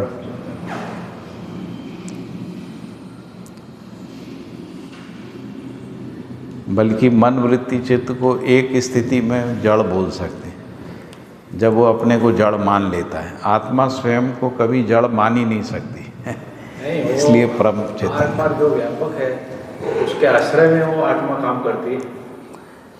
आश्रय का मतलब होता है उसी में रहती है। उसी में ही रहती है। तो उसी में तो हम भी रहते हैं, उसी में पृथ्वी भी है, उसी में गैलेक्सी भी है, उसमें हर परमाणु है, परमाणु का अंश है, आत्मा भी उसी में है। लेकिन उसमें रहने का जो अनुभव है वो केवल आत्मा में है, बुद्धि में नहीं होता है, चित्त में नहीं होता है। बुद्धि में उसका बोध होता है। बोध होता है मतलब बुद्धि उसको स्वीकारती है ना। आत्मा में उसका अनुभव होता है। अनुभव होता है, इसका क्या मतलब है? अनुभव होता है का मतलब यही है कि पारगामिता को, तो आत्मा का अध्ययन करने पे पता लगता है कि वो सम और विषम मध्यस्थ, सम और विषम प्रभाव से मुक्त रहती है, इसीलिए अनुभव कर पाती। बुद्धि सम रहती है इसलिए अनुभव नहीं कर पाती। अलग क्रिया शून्यता को अनुभव करने के लिए क्रिया शून्य होना जरूरी है ना, क्रिया शून्य जैसा होना जरूरी। तो क्रिया शून्यता एक स्थिर स्थिति है, तो सम में स्थिरता नहीं है, विषम में स्थिरता नहीं है। तो जो मध्यस्थ है, जो सम और विषम से मुक्त है ना, उसी में व्यापक वस्तु का अनुभव करने का क्षमता होता है। तो इसीलिए आत्मा उसको अनुभव करती है, बुद्धि उसको स्वीकारती है, चित्त उसके अनुसार चित्रण करता है, वृत्ति उसके अनुसार जो है विचार विश्लेषण विवेचना करती है, और मन उसमें आस्वादन ग्रहण करता है। इस प्रकार से जीवन क्रिया को हम सहअस्तित्व में समझ पाते हैं ना, इसको समझ पाते हैं। इसी को जब मानव में देखते हैं, है ना, तो हमको मानवीयतापूर्ण आचरण का चित्रण होता है। मानवीयतापूर्ण आचरण की विवेचना हम कर पाते हैं, विश्लेषण कर पाते हैं, उसकी व्याख्या कर पाते हैं, उसकी शिक्षा कर पाते हैं, है ना। तो यानी वो अध्ययन गम्य होता है, बोधगम्य होता है ना। इस प्रकार से अनुभव को बोधगम्य मानवीयतापूर्ण आचरण में करने में सफल होते हैं। उस बोध के अनुसार जीने में जब हम न्याय धर्म सत्य के साथ जीने में प्रमाणित करते हैं तो अनुभव का प्रमाण आता है। अनुभव का प्रमाण मानव में है, सहअस्तित्व का प्रमाण मानव में है। अनुभव का मतलब सहअस्तित्व है ना। सहअस्तित्व मानव में ही प्रमाणित होता है। यानी जो परमात्मा का जो अनुभव है, परमात्मा को जो पहचानना है, वो मानव केवल आचरण और व्यवस्था में ही पहचान पाता है। तो आचरण में जो स्थिरता है, उस स्थिरता के रूप में हम परमात्मा को पहचान पाते हैं ना। परमात्मा रूपी या ब्रह्म रूपी जो व्यापक वस्तु है ना, उसको हम क्रिया में नियम की स्थिरता के रूप में पहचान पाते हैं। मानव में न्याय की स्थिरता के रूप में उसको पहचान पाते हैं। व्यवस्था में व्यवस्था की स्थिरता के रूप में, यानी धर्म के रूप में उसको पहचान पाते हैं। और सहअस्तित्व नित्य होने के आधार पे हम उसको सत्य रूप में पहचान पाते हैं। इसलिए सहअस्तित्व ही परम सत्य है। सहअस्तित्व ही परम सत्य है, पता लगता है, क्योंकि सहअस्तित्व का प्रकटन प्रकाशन ही जगत है। इस जगत का बोध ही बुद्धि में होता है ना। इसका अध्ययन ही मानव में गम्य होता है, अध्ययन गम्य होता है। यही सहअस्तित्व मानव में अध्ययन गम्य है ना। और यही सहअस्तित्व होने का प्रमाण है। यदि ये बोधगम्य अध्ययन गम्य आचरण गम्य नहीं होता तो अस्तित्व सहअस्तित्व है ये सिद्ध नहीं होता, प्रमाणित नहीं होता, है ना। तो परमात्मा की सत्ता प्रमाणित नहीं हो पाती, जीवन का होना प्रमाणित नहीं होता, और मानवीयतापूर्ण आचरण का कोई प्रमाण नहीं होता। तो सहअस्तित्व अस्तित्व सहअस्तित्व रूप में व्यवस्था और व्यवस्था में नित्य भागीदारी है, इसका प्रमाण नहीं आता, है ना। तो इस प्रकार से हम जीवन ज्ञान को समझ सकते हैं मानवीयतापूर्ण आचरण ज्ञान के साथ में है। ठीक है, ठीक है। तो नागराज जी ने जो समाधि हुई बाद में ये दर्शन हुआ, तो ये बुद्धि में बोध हुआ।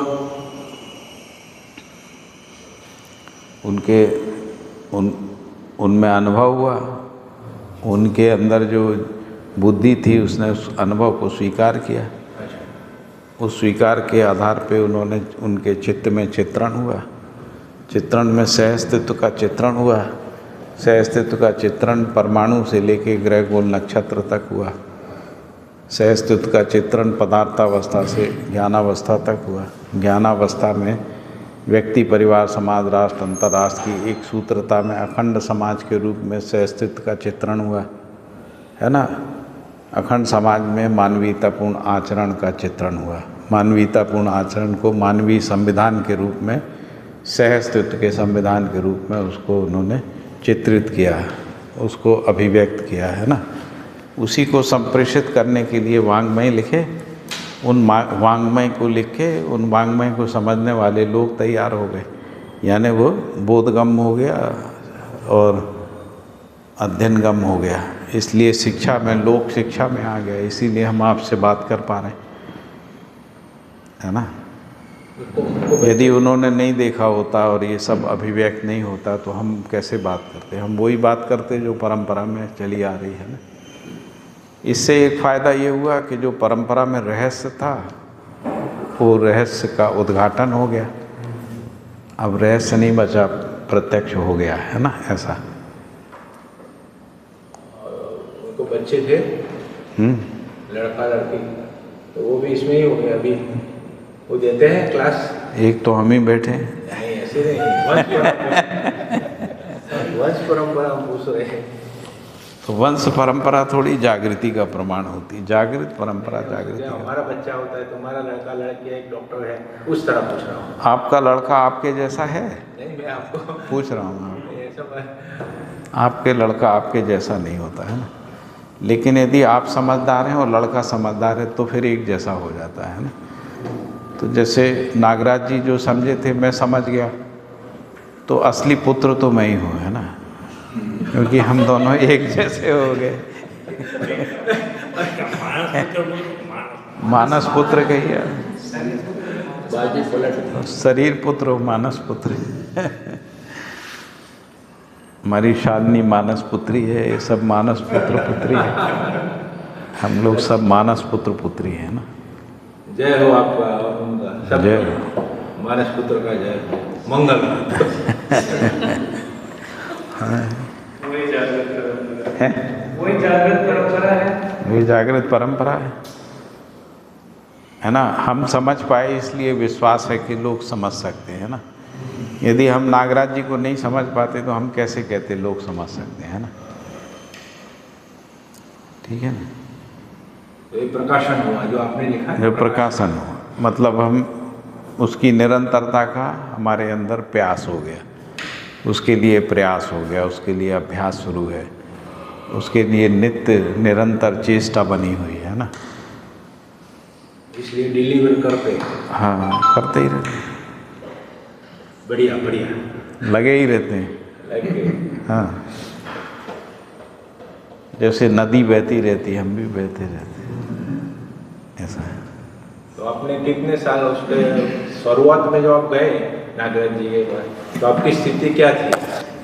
हमारी स्थिति वैसे ही थी जैसे उनके घर में ड्राइवर था, उनके घर में काम करने वाली बाई थी। तो जो उनकी तो आप गए थे, तो आपकी इस प्राथमिकता में जो पहला ईयर, दूसरा ईयर, तीसरा, वो उसका बयान करो। तो वही मैंने कहा कि उनके घर में अनेक सालों से कोई काम करता रहा, घर की सफाई करना, ये करना, वो वैसे ही है। हम जागृत हो गए, हम समझदार हो गए, तो इसलिए स्थिति वाली बात मत करो, साथ में रहना समझ वाली बात मत करो। साथ में रहना कोई प्रमाण नहीं है ना। जैसे मैं कहूँ कि मैं साथ में था, तो मेरे से भी पहले से बाई थी। आप 4 दिन से आपके साथ में है अभी, तो थोड़ा तो हमको ख्याल आएगा ना। ऐसा आपको जब हमारे जैसे थे आप पहले, तो वो स्थिति का वर्णन आपको, हाँ। वो हमको मोटिवेशन मिला, ये इसमें गुजरे हुए हैं। तो तो जितने आप अच्छे हैं उससे थोड़े कम अच्छे थे।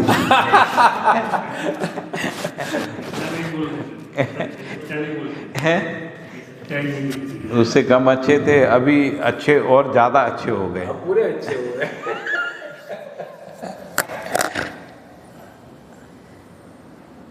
अभी भी पूरे नहीं हुए। मैंने ये कहा कि पूरे के लिए अभ्यास कर रहे हैं निरंतर। रहेगा। इतना ज़रूर हुआ है कि काफ़ी अच्छे हो गए, है ना।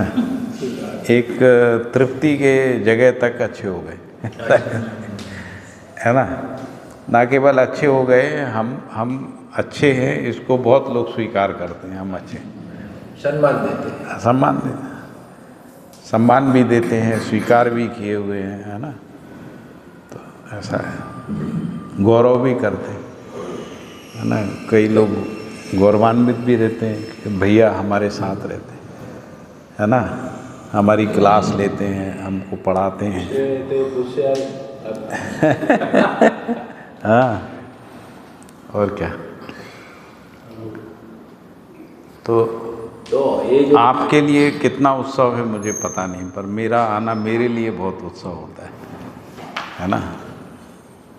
क्योंकि हम अपने को व्यक्त करने का अवसर ही तलाशते रहते हैं कि हम बता पाएंगे हम क्या हो गए हैं। सहज प्रकटन कर दिया। बढ़िया है ना। मान लो जो व्यक्ति जागृत होता है ना, उसका पीड़ा ही इतना रहता है, उसको अवसर ही नहीं मिलता। शिक्षण लगाया, अवसर ही नहीं मिल पा रहा उसको।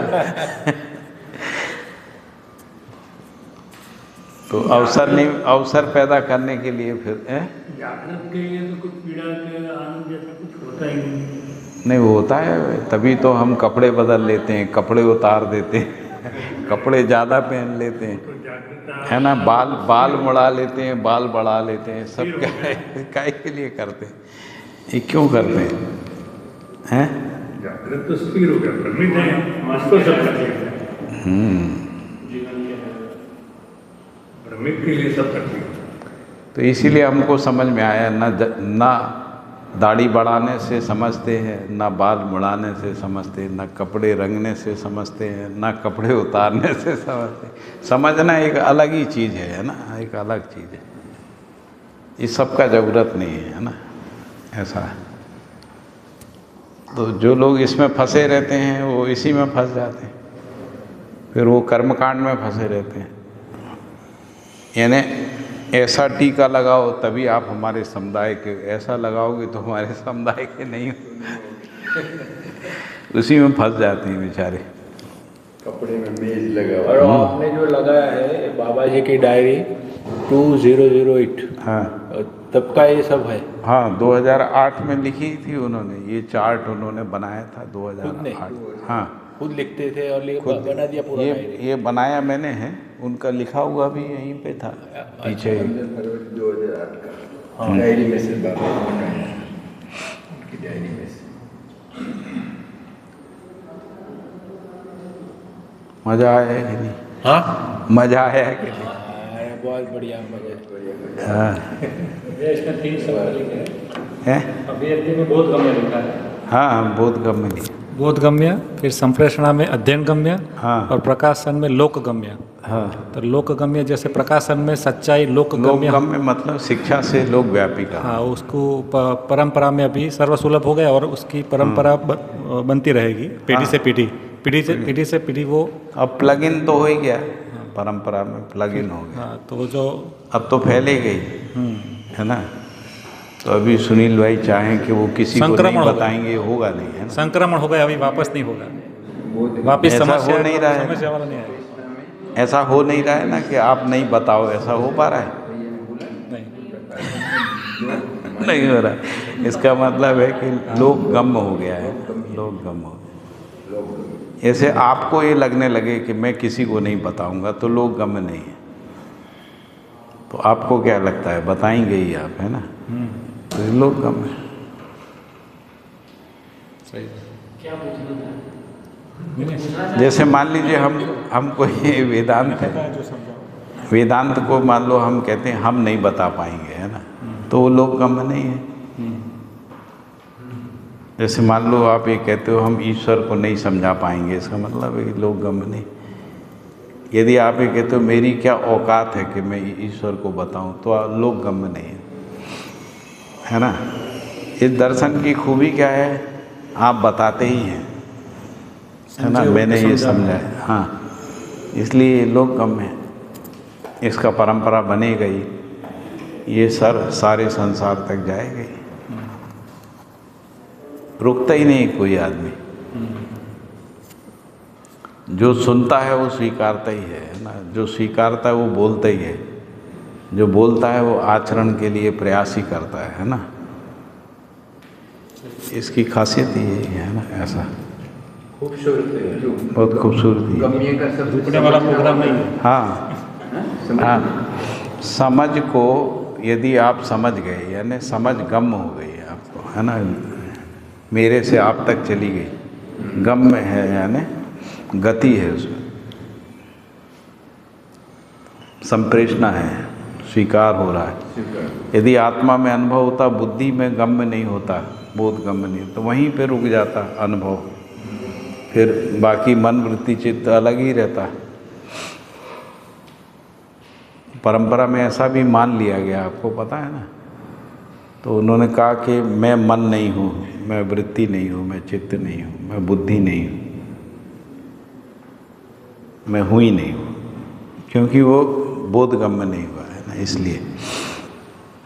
तो इसलिए मन को अलग मान लिया, मन को इंद्रिय मान लिया, छठी इंद्रिय, है ना। मैं विचार नहीं हूँ ऐसा मान लिया, मैं इच्छा नहीं हूँ मैं मान लिया, मैं अहंकार नहीं हूँ ये मान लिया। अहंकार का मतलब दो होते हैं अहंकार का, एक होता है कि वस्तु जैसी उससे भिन्न मान लेना, जिसको भ्रम कहते हैं। तो भ्रम बस, जैसे मैं शरीर नहीं हूँ अपने को शरीर मान लेता हूँ, इसको अहंकार कहते हैं। मानव जैसा है उससे भिन्न अपने को मान लेता है, ये भी भ्रम है और अहंकार भी है ना। तो अहंकार का दूसरा मतलब होता है अहम, यानी होना, मैं हूँ ऐसा।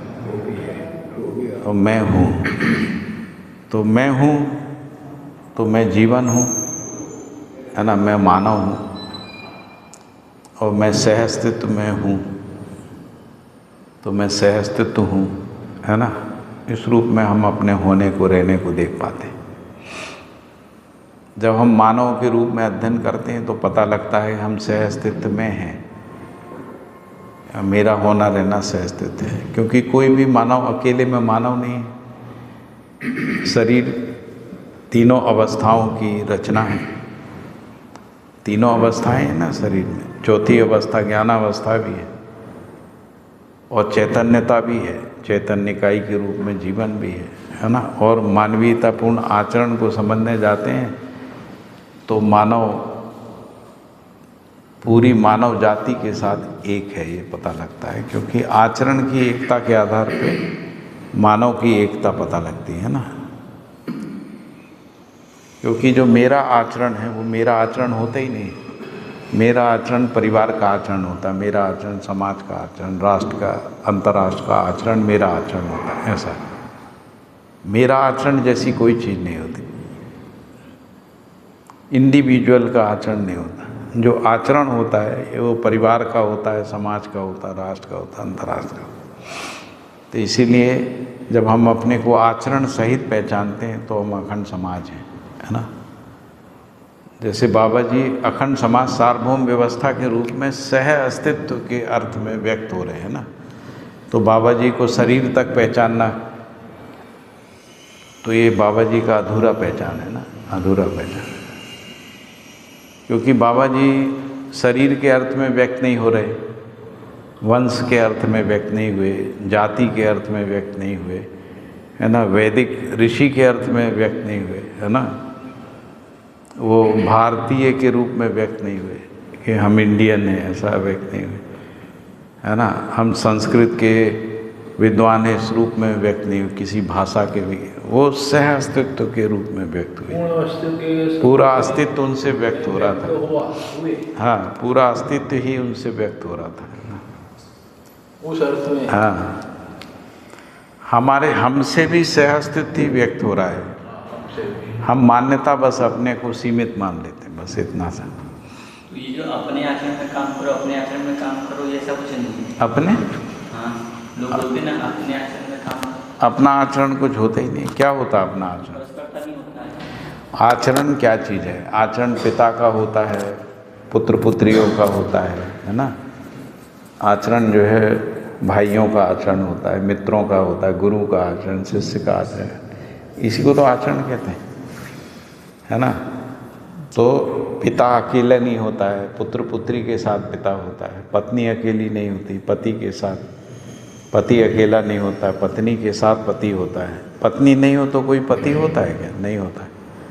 आपका मित्र है तभी आप मित्र हैं, कोई मित्र ही नहीं है तो आप मित्र का आचरण कहाँ से आएगा, है ना।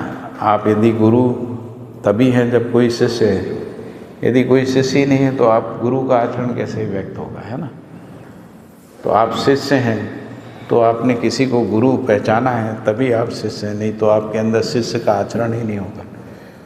तो आचरण संबंध में ही होता है ना, संबंध अकेले में होता नहीं। इसलिए आचरण अपना, दूसरे का आचरण ऐसा नहीं होता। ये अपने में स्वयं में एक ही व्यक्ति जो है अनेक संबंधों में होता है। मानव बहुआयामी है ना, तो मानव में सभी संबंधों का आचरण होता है। तो सभी संबंधों का आचरण, जिसके पुत्र पुत्री नहीं होते हैं वो भी, जो दूसरे के पुत्र पुत्री होते हैं उनको बेटा बेटी ही बोलता है, बच्चे ही बोलता है, यानी उसमें स्वीकृति रहती है ना। उसका आचरण उसमें आ जाता है क्योंकि अस्तित्व में रहता है, इसलिए, है ना।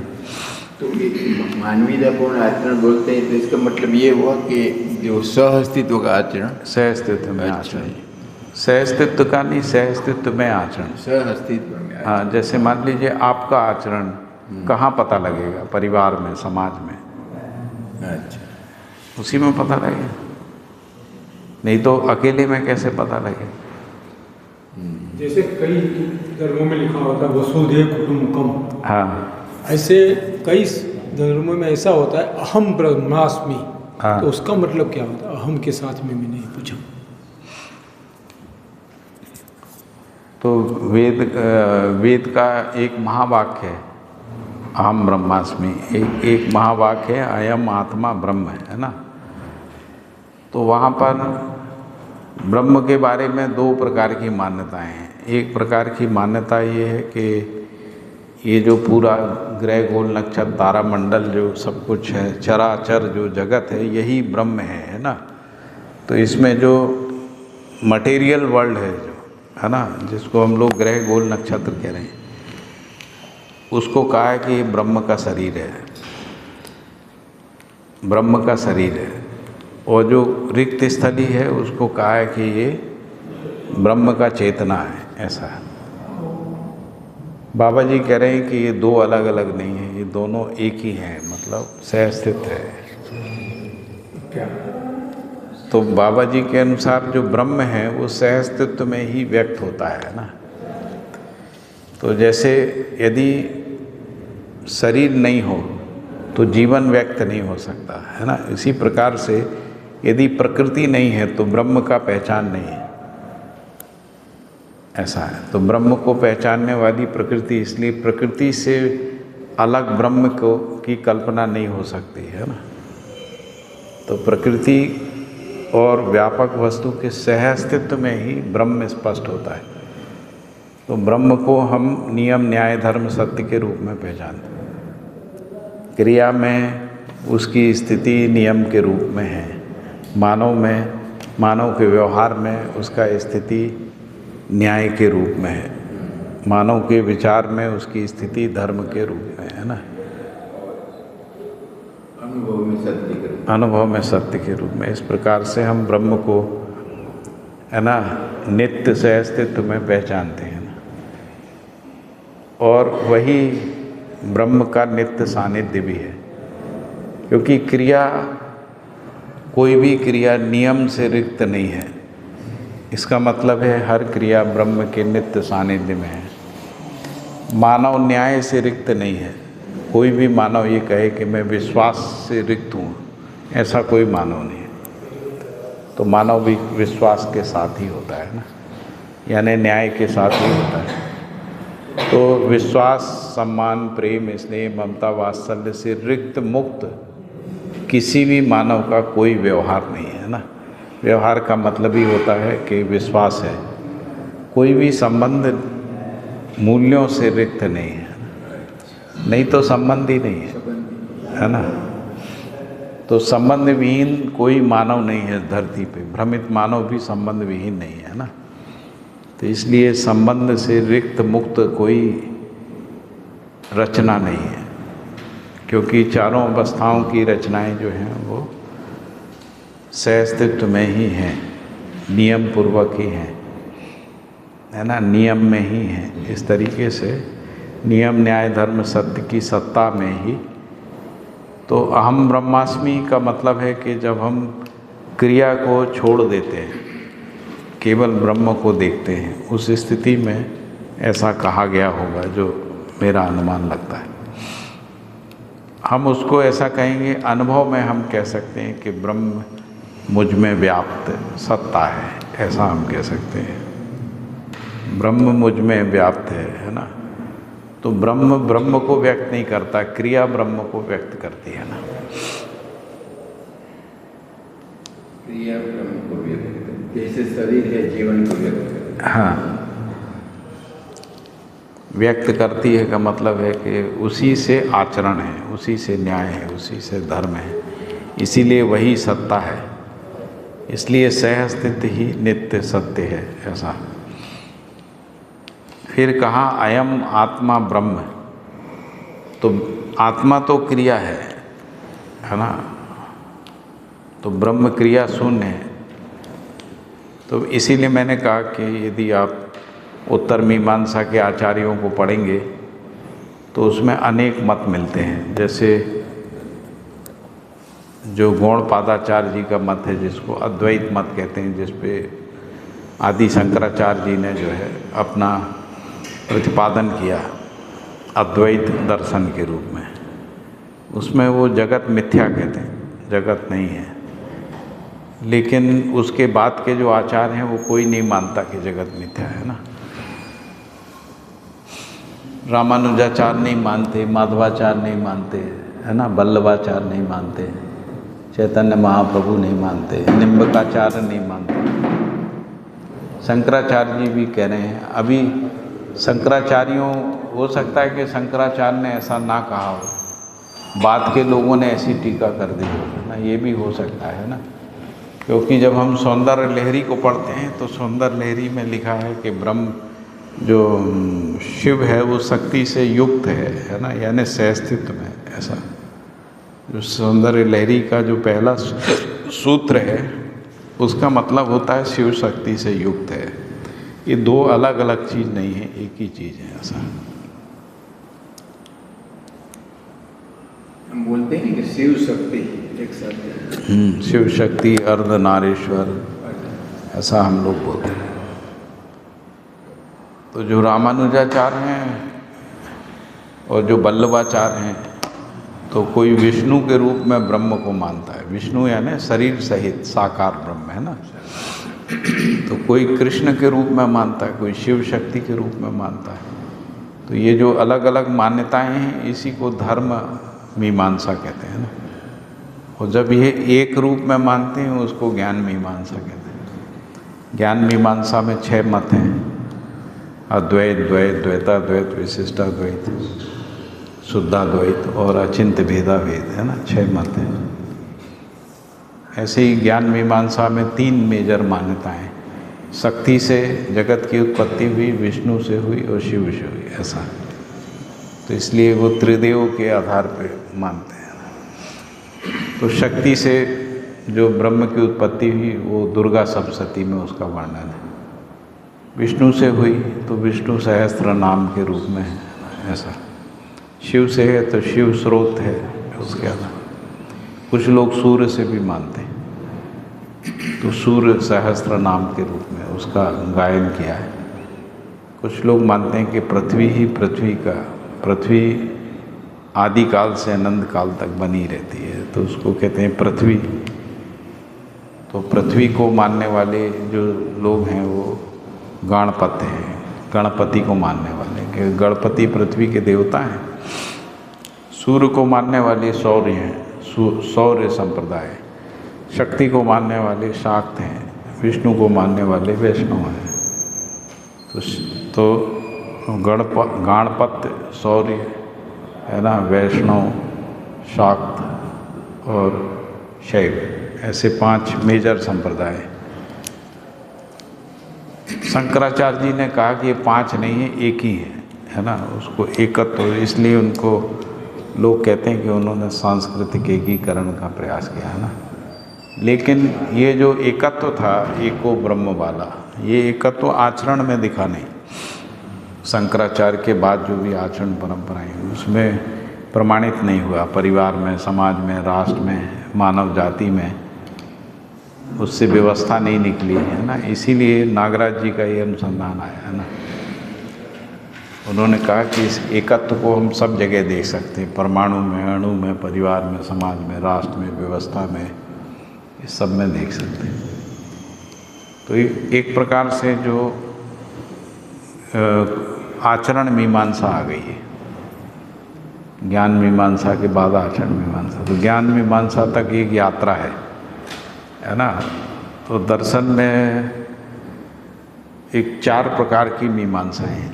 एक है जिसको हम लोग वस्तु मीमांसा कहते हैं, दूसरी है जिसको योग मीमांसा कहते हैं, पतंजलि ने करी। तीसरी है धर्म मीमांसा, जो जैमिनी आदि ऋषियों ने की। और चौथी है जिसको हम लोग ज्ञान मीमांसा कह रहे हैं। उसमें 6 आचार्य हैं, शंकराचार्य, माधवाचार्य, रामानुजाचार्य, वल्लभाचार्य, निम्बिकाचार्य और चैतन्य महाप्रभु। लेकिन रहस्य बना रहा आचरण में नहीं दिखने के कारण, है ना। इसलिए एक नया अनुसंधान आया जिसमें आचरण में देख सकते हैं आप ब्रह्म को, प्रमाणित कर सकते हैं जीवन में, है ना। तो इस प्रकार से ये पूरी परंपरा में एक उपकार हो गया कि जो विगत में नहीं समझा गया, जो समझने का प्यास परंपरा में रहा, वो प्यास यहाँ तृप्त होता है। ऐसा प्यास तृप्त होता है और हर व्यक्ति को बोधगम्य है, अध्ययनगम्य है। हर व्यक्ति इसको समझ सकता है, समझा सकता है, इसके आधार पे अपने जीने को प्रमाणित कर सकता है। ठीक है ना, ये बढ़िया है। हमें इस सब पढ़ने की भी आवश्यकता है। और किसकी? सब शंकराचार्य की है कि जो भी है, कुछ जिन्होंने पढ़ा है उनको यदि तृप्ति चाहिए तो आगे पढ़ना पड़ेगा। जिन्होंने नहीं पढ़ा उनकी आवश्यकता नहीं। अभी तो कहाँ पढ़े, तो आवश्यकता ऐसा पढ़े कि जो उसकी आवश्यकता ना हो और हमको भी मिले कुछ। तो अभी इसको पढ़ने से आवश्यकता नहीं है। इसको पढ़ने के बाद आपको और कुछ पढ़ने का आवश्यकता है। जो भगवान, लेकिन जिसने पूर्व में कुछ पढ़ा हुआ है, इसको पढ़ने के बाद वो अपने पिछले उसको रिवाइज करके देख सकता है ना, कि वो संकल्प जाड़ा होगा। हाँ, तो उसको सबका उत्तर मिल जाएगा। और वहाँ पढ़ते पढ़ते प्रश्न बने रहे। जैसे मैं ये सब पढ़ता रहा, मेरे अंदर प्रश्न बने रहे, उनका समाधान नहीं मिला तो मैं नागराज जी के शरण में गया, है ना। और मुझे क्रमशः सारे उत्तर मिल गए, मुझे सब उत्तर मिल गए। तो मेरे अंदर का जो रहस्य था वो समाप्त हो गया। तो एक तृप्ति, स्थिरता आ गई मेरे अंदर। एक मेरे अंदर तृप्ति है, एक स्थिरता है। मैं जो बोलता हूँ आपको क्या लगता है, अतृप्ति है, अस्थिरता है या स्थिरता है? तृप्ति है, तृप्ति व्यक्त होती है ना। हमारे सबके दिमाग में ब्रह्म या विष्णु कोई मानव के फॉर्मेट में ही समझते हैं कि ब्रह्म भी ऐसा कोई फॉर्मेट में होगा। नहीं। और एक बात ये भी आती है कि जो भगवत गीता में विराट रूप है भगवान का, वो क्या है? ग्रह, गोल, नक्षत्र, तारा मंडल सब दिख रहा है उनके मुंह में, है ना। तो ये जो पूरा चराचर जगत है इसी को ब्रह्म का शरीर बोला, यही विराट रूप है। यानी जिसको हम लोग अस्तित्व से अस्तित्व कह रहे हैं, यही विराट रूप है पूरे अस्तित्व का। और एक बार ऐसे भी बोलते हैं कि भगवान कण कण में, कण में इसका अणु या परमाणु, क्योंकि व्यापक वस्तु हर इकाई में से पारगामी, इसलिए कण कण में है। कण में है तो इतना फॉर्मेट तो बड़ा नहीं है। तो हम लोग ऐसा नहीं कह रहे हैं कण कण में, हम लोग कह रहे हैं हर कण कण जो है वो ब्रह्म में है, ऐसा ये थोड़ा सा अंतर है। तो हम जब कहते हैं कण कण में है, तो कण और कण के बीच में जो रिक्त स्थली है वहाँ क्या है? तो आप कहेंगे वहाँ नहीं है, वहाँ कुछ नहीं है। तो ये दर्शन ये कह रहा है कि कण कण उसी में है, यानी जो कण में है वो भी वही है, और कणों के बीच में जो रिक्त स्थली है वो भी वही है, ऐसा।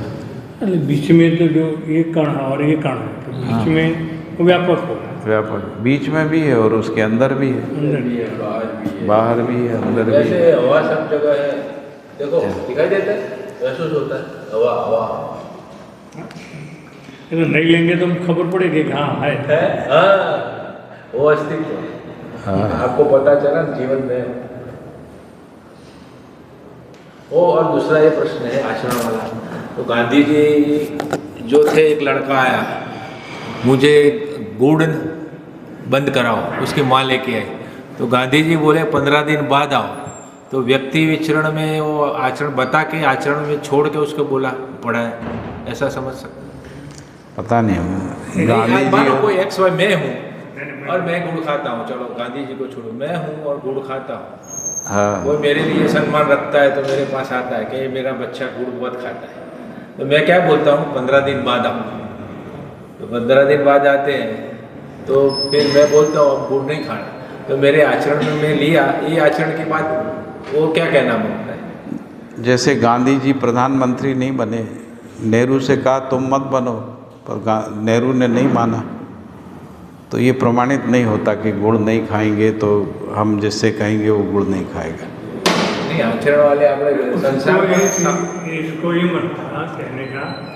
गांधी जी ने कहा कि कांग्रेस को भंग कर देना चाहिए, लेकिन लोगों ने नहीं माना। गांधी जी का कहने का ये मन में था कि मैं उसका प्रैक्टिकल में लाऊं, आचरण में लाऊं, बाद में मैं सलाह दूं।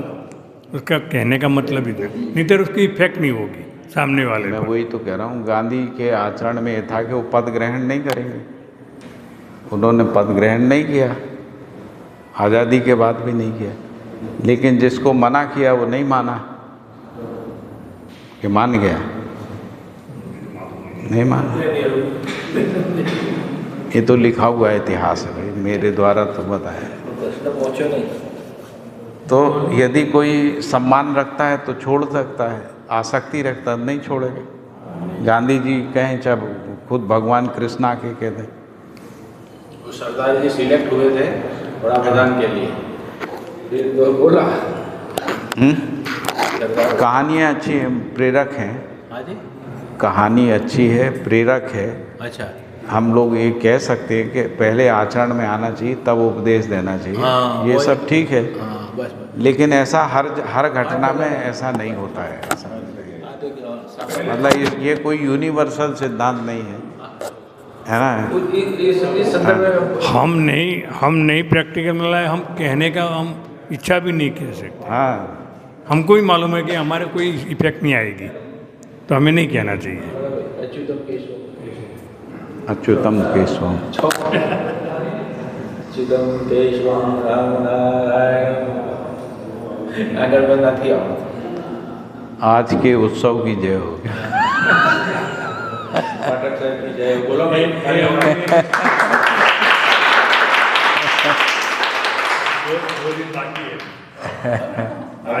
आज का कृतज्ञता व्यक्त करना पड़ा है। कल हम एक हमने अच्छा सेंटेंस सुना था कि भगवान बोलते हैं कि जय श्री कृष्ण है, जय श्री राम। तो इसमें क्या है, भगवान की तो जय ही है, उसके विचारों की जय, इसका मीनिंग तो यही है। ऐसा हमने सुना है। इतना बढ़िया ज्ञान दे रहे हो, ध्यान नहीं दे रहे हैं। मैंने सुना है वो समझ दे रहे हो। मैं तो क्या ज्ञान देने वाला हूँ। जो सुना है वो बताता हूँ। इसके विचार जो है भगवान उसकी जय जयकार हो। बढ़िया અમારે પછી પાછું બીજું સાધન લેવાનું હે અહીંથી બીજા સાધનો વચ્ચે વચ્ચે પહોંચવાનું મસ્ત મસ્ત 2 કલાક